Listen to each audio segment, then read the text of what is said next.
The only remedy to past discrimination is present discrimination. 3, 2, 1, move.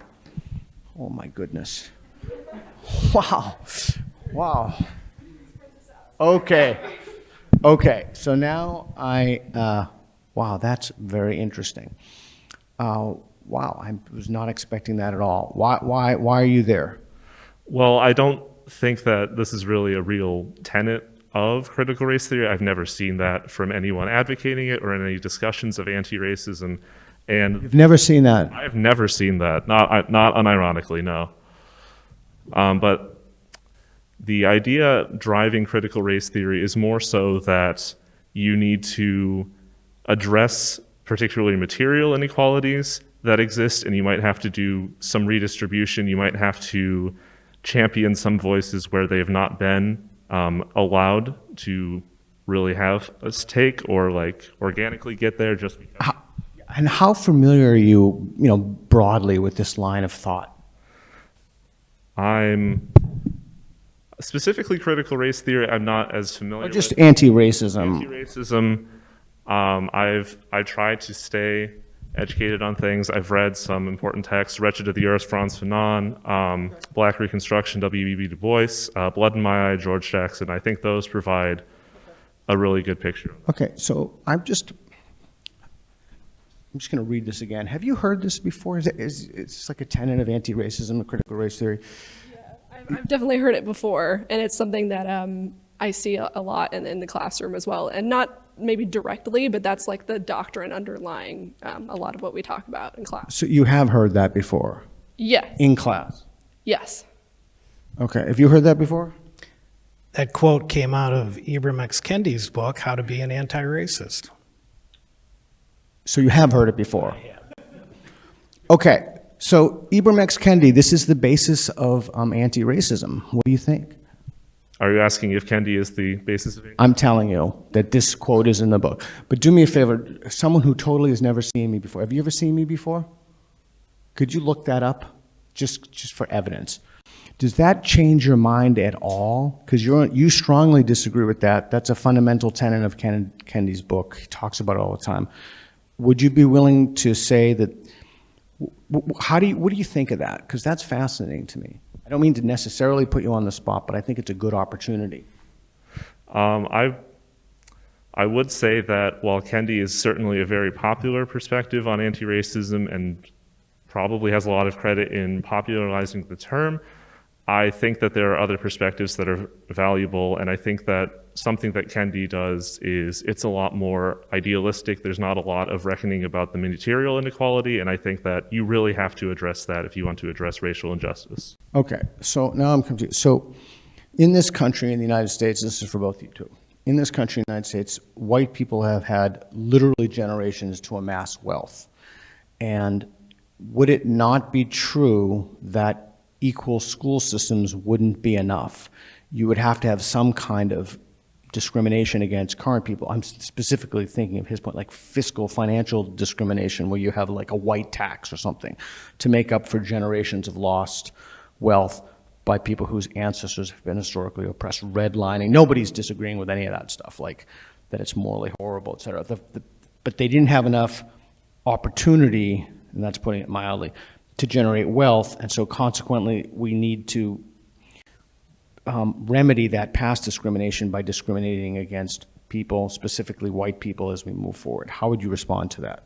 I would strongly disagree with that statement as well. I think that simply furthers the racial divide and doesn't actually give people who have been oppressed the opportunity to succeed and know that they're succeeding on their own without putting other people down, which is exactly the same problem. So it's kind of this, we're going to fight fire with fire by fighting discrimination with further discrimination, as opposed to trying to give people, like the same opportunity without actually taking that opportunity away from others by saying, oh, we don't want white people applying for this job or for this internship or for this scholarship. It's only for people of minority status, that kind of thing.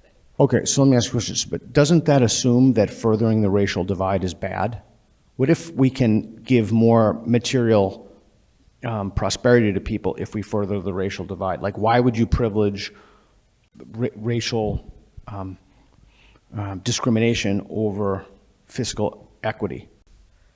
So if I think I'm understanding your question, yes, I am assuming that, bridging the gap and having less of a racial divide is a goal, but that may not be the goal for everybody, but that would be my goal in terms of addressing racial injustice, is to treat people the same, irrespective of their race. But that's not the goal of any of this stuff. Right, I don't think that's the goal of critical race theory. Okay, so I guess I'm asking, how do you know that the goal that you've put forward is morally superior to that goal? Because I think that that was the issue that people who've been oppressed were fighting for. That was their goal that they had in mind, was to live in a world where we could all live together in this sort of harmony, where we don't have this, racial tension and conflict between people of different races. Okay, are you buying what she said? Yeah, I am. I'm a big fan of M.L. King Jr.'s judge people by the content of their character, not the color of their skin. And I don't believe in placing people in racial boxes. I've got a number of people, friends who are biracial. I'm going to give you my living experience. And how do the biracial people, what box do you put them in? Someone's half black, half white. Which box do they go in? Which preference do they go in? Which preference do they get? Okay, so you're basically against discriminating against people on the basis of their skin color. It's insane of a question. Forgive me for asking you such an insane question, but you're basically against that idea. I am against that idea. What if people want to be discriminated against? And I don't mean negatively, I mean positively. For example, reparations, or yeah. Yeah, I think throughout history, people have wanted to have that. It's always good to be in a group where you get preference over others. I mean, you can look at the history of the United States. I mean, we've got a dark past when it comes to having preference over other races. Yeah, true. Dark path to take. We don't want to go back to looking at people like that, to looking at other races like that. You mean as a moral ideal? Because that's exactly what we're doing now with racial segregation. So you mean as your moral ideal, we don't want to do that? And King's? Correct. We don't want to go back to where we were 200 years ago. Okay, so I guess my question is there anything anybody can think of? Is there anything anybody could think of that would cause you to move one line to the left? Can you remind us of the question? Yeah, sure.